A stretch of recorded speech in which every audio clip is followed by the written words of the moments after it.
বাইদেউ মনে মনে কি ভাবি আছে?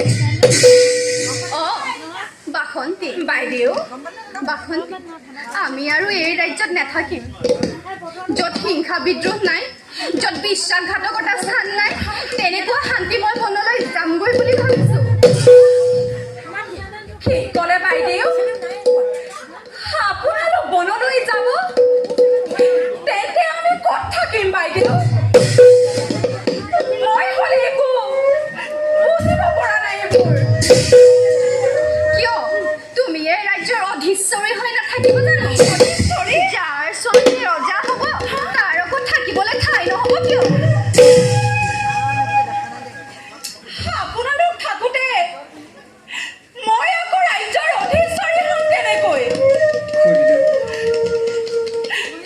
আমাৰ জানো ভৱিষ্যতত আশা ভৰসা মূল কোনোবা আছে? একমাত্ৰ আশা ভৰসাৰ চল আপোনাৰ চন্দাইশ্বৰ ওপৰত।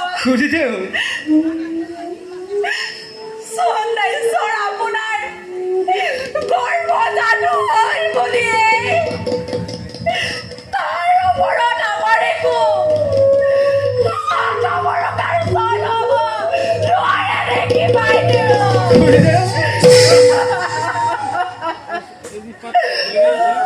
বাসন্তী বাইদেউ চন্দ্ৰাইশ্বৰৰ ওপৰত তোমাৰ স্বত্ব থাকিব, কিন্তু তুমি ক'ব নোৱাৰা যে তোমাৰ স্বামী মন্ত্ৰীসহ সেনাপতি লগ লাগি এই ৰাজসিংহাসনৰ বাবে বিদ্ৰোহ আৰম্ভণি চলাইছে।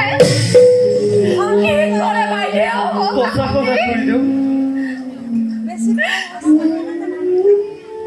যি চন্দাইশ্বক মই তুলি তালি ডাঙৰ দীঘল কৰিলো, যি পূজনীয় ৰজাক মই পিতৃতুল্য জ্ঞান কৰো, ৰজা আৰু মোৰ স্নেহৰ চন্দাইশ্বক মোৰ স্বামী গুৰু ইষ্ট দেৱতাই বিৰোধাচৰণ কৰিছে। নহয় বাইদেউ, বাসন্তী মোৰ বিশ্বাস হোৱা নাই। বাইদেউ আপুনি সেইভাবে বনলৈ যাব খুজিছে? বাসন্তী নহয় আপুনি কোনো চিন্তা নকৰিব বাইদেউ। বাসন্তী চন্দাইশ্বৰ আৰু ৰাজসিংহাসন ৰক্ষা কৰিবৰ কাৰণে এই বাসন্তীয়ে নিজ প্ৰাণ দিবলৈ